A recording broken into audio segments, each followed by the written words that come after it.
وعن أبي سعيد الخدري رضي الله عنه أنه قال قال رسول الله صلى الله عليه وسلم ما من عبد يصوم يوما في سبيل الله إلا باعد الله بذلك اليوم وجهه عن النار 70 خليفة متفق عليه.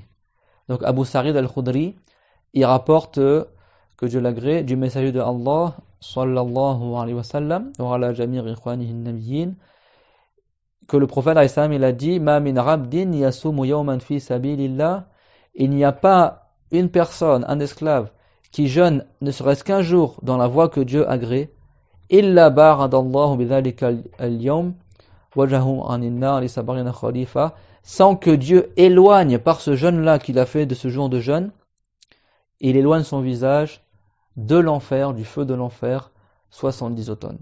C'est-à-dire qu'il n'y a pas un jour que le musulman il jeûne, lillahi ta'ala, par recherche agrément de Allah tabaraka wa ta'ala, sans que Dieu, par ce jeûne-là, il fasse ça soit une cause pour que le visage de cette personne-là, il soit éloigné du feu de l'enfer, sabarina kharifa, 70 automnes. Il y a combien d'automnes dans une année?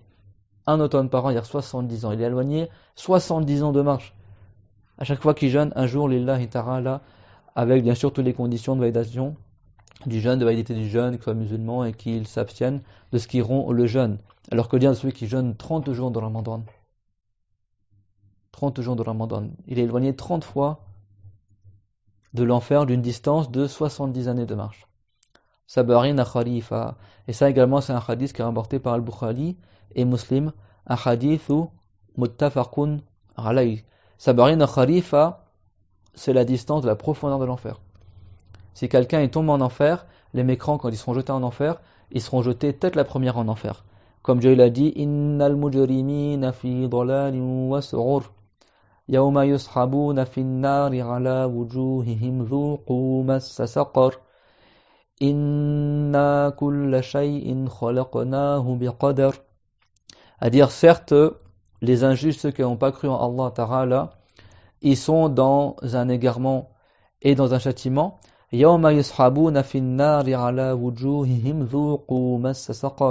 jour, ils seront traînés sur leur visage pour être jetés en enfer, goûter au châtiment de Saqar. Saqar, c'est un des noms de l'enfer. Le feu de l'enfer, Jahannam, on l'appelle l'enfer, on l'appelle Jahannam, la guéhenne, on l'appelle Saqar, on l'appelle As-Sarir, le feu ardent, on l'appelle Al-Hutama, on l'appelle Lava, d'accord, il a plusieurs noms, on l'appelle Saqar aussi, on l'a plusieurs noms, le feu de l'enfer, il a plusieurs noms, on l'appelle An-Nar aussi, que Dieu nous en préserve, Amin, Allahumma ajirna min An-Nar, Amin, que Dieu nous préserve de l'enfer, Amin. Et bien celui qui jeûne ne serait-ce qu'un jour, lillahi ta'ala, Dieu éloigne son visage du feu de l'enfer de 70 automnes, c'est-à-dire la distance qu'il faudrait atteindre en chutant pour atteindre le fond de l'enfer, 70 automnes de chute. D'accord? Et ben 70 ans, Dieu, il l'éloigne du feu de l'enfer. Et Allah Alam, c'est 70 ans de chute, 70 ans de marche, mais 70 ans. Donc une très grande distance, Dieu éloigne de l'enfer, c'est la personne n'a jeûné qu'un jour, d'accord? Donc combien si elle a jeûné tous les jours de Ramadan? Bien sûr, si quelqu'un il n'a pas jeûné tous les jours de Ramadan, sans excuse, bah lui il mérite d'aller en enfer. D'accord? Mais là on parle qu'à chaque fois que tu jeûnes, eh ben c'est une cause pour être éloigné encore plus loin du feu de l'enfer. وعن أبي هريرة رضي الله عنه عن النبي صلى الله عليه وسلم أنه قال من صام رمضان إيمانا واحتسابا غفر له ما تقدم من ذنبه متفق عليه. Et Abu Huraira, que Dieu l'agrée, il rapporte du prophète alayhi salatu wassalam qu'il a dit, celui qui jeûne Ramadan par foi et par recherche de la récompense de Allah tabaraka wa ta'ala, Dieu lui pardonnera ce qu'il a fait comme péché. Parce que c'est rapporté dans le hadith que le prophète alayhi salam il a dit ma bayna as-salati wa al-jumu'ah ila al-jumu'ah wa ramadan ila ramadan kaffaratun lima baynahunna ma lam tukhsha al-kaba'ir.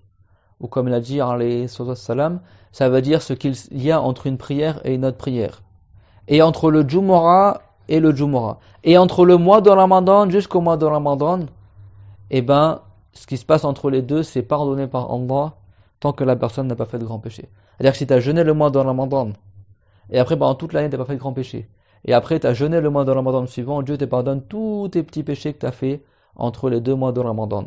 Et pareil, entre le jour du Jumu'ah le vendredi et le jour du Jumu'ah le vendredi, si entre les deux tu n'as pas fait de grands péchés, Dieu te pardonne tout ce que tu as fait dans la semaine comme péché. Et as-salah, as-salah, ou as-salah, ce qui est entre la prière et la prière également, entre les 5 prières obligatoires, si tu n'as pas fait de grands péchés entre chaque prière, et ben Dieu te pardonne tes péchés. Man lam tursha al-kaba'ir, le prophète, alayhi salatu wassalam, il a dit tant que la personne n'a pas fait de grands péchés. Que Dieu nous purifie de nos péchés et fasse que notre jeûne de Ramadan soit une cause du pardon de tous les péchés qu'on a fait dans l'année. Donc le prophète il a dit quoi, alayhi salatu wassalam, celui qui jeûne Ramadan parfois, il croit en Allah. Il jeûne Ramadan par l'agrément de Allah et il croit en Dieu, que Dieu a tout créé, que Dieu est unique, que Dieu n'a besoin de rien et qu'il n'a pas besoin de notre jeûne. Mais la personne elle jeûne parce qu'elle croit en Allah et parce qu'elle veut la récompense dans l'au-delà, et ben tous ses péchés seront pardonnés de cette année-là. Et bien sûr, comme on a dit, c'est les petits péchés à la base. Et c'est possible également que Dieu lui pardonne ses grands péchés. Et bien sûr, que le petit péché soit grand ou petit, la personne va devoir qu'elle en fasse se repentir immédiatement. D'accord? Mais quel que soit le péché, sa grandeur, etc., et ben le prophète alayhi salam, il nous a enseigné que c'est possible que Dieu nous pardonne. Également dans le Coran, Dieu l'a dit, Inna Allah la yaghfiru an yushraka bihi wa yaghfiru ma duna dhalika liman yasha. Certes, Dieu ne pardonne pas qu'on adore autre que lui, mais il pardonne à qui il veut ce qui est moins que cela. C'est-à-dire, tant que la personne reste musulmane, c'est possible que Dieu lui pardonne ses péchés, même s'ils sont grands. Bien sûr, et quand bien même, également le prophète, qu'est-ce qu'il a dit? Il a dit, Man qala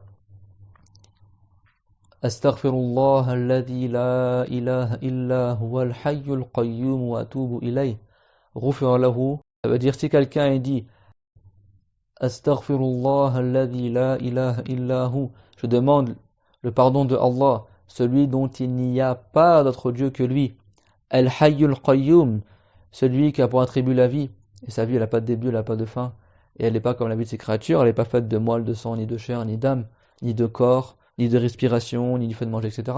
Donc Dieu est al-hayy, al-qayyum, celui à qui c'est impossible l'anéantissement, celui qui n'a besoin de rien, et celui dont c'est impossible qu'il s'anéantisse, wa atubu ilayh, et je me repens à lui. Astaghfirullah, je demande le pardon à Allah.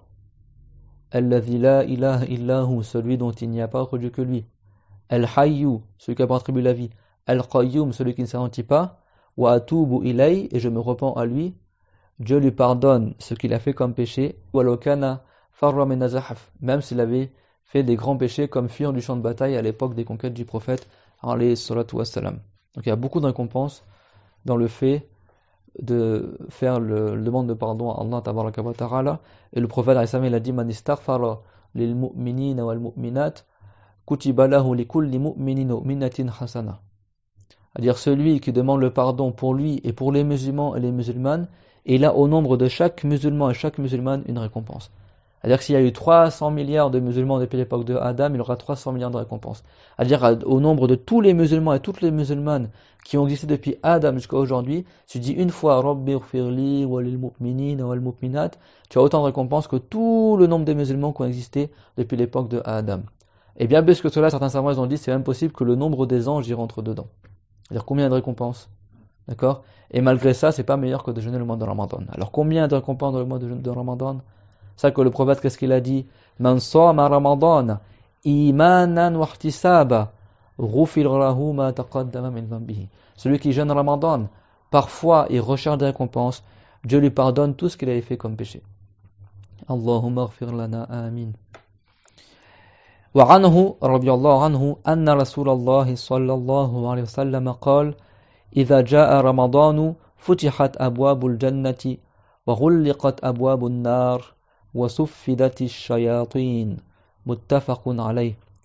Donc c'est rapporté également de Abu Huraira, que Dieu l'agrée, que le messager de Allah sallallahu alayhi wa sallam a dit, lorsque vient Ramadan, futihat abwabul jannah, les portes du paradis sont ouvertes. Lorsque Ramadan, le mois de Ramadan arrive, les portes du paradis sont ouvertes. Le paradis a combien de portes? Il a 8 portes. D'accord? Comme on a dit, chacune des portes du paradis sont plus belles que les autres. Des portes magnifiques. Toutes ces portes-là, elles s'ouvrent lorsque le mois de Ramadan arrive. وَغُلِّقَتْ أَبْوَابُ النَّارِ, et il est refermé les portes de l'enfer. L'enfer, il a combien de portes? 7. D'accord?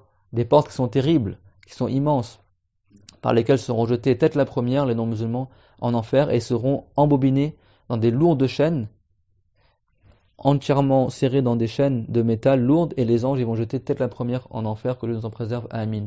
Et ben, durant le mois de Ramadan, les portes de l'enfer sont fermées, elles sont refermées. وَصُفِّدَتِ الشَّيَاطِينَ, et les shayatin, les gros djinns, les diables, et ben également, ils sont enchaînés par des chaînes, d'accord? C'est-à-dire que les gros ifrites, les gros diables, les gros ogres, etc., ils sont enchaînés durant le mois de Ramadan, d'accord?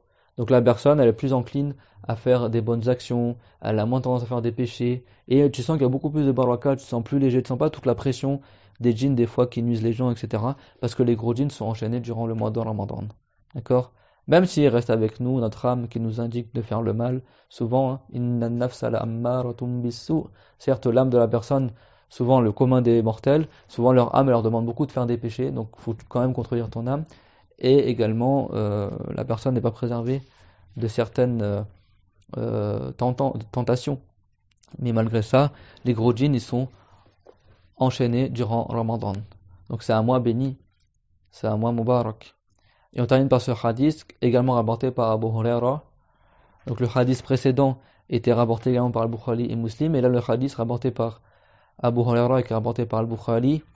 أن رسول الله صلى الله عليه وسلم قال صوموا لرؤيته وأفطروا لرؤيته فإن غبي عليكم فأكملوا عدة شعبان 30 متفق عليه وهذا لفظ البخاري وفي رواية مسلم فإن غم عليكم فصوموا 30 يوما.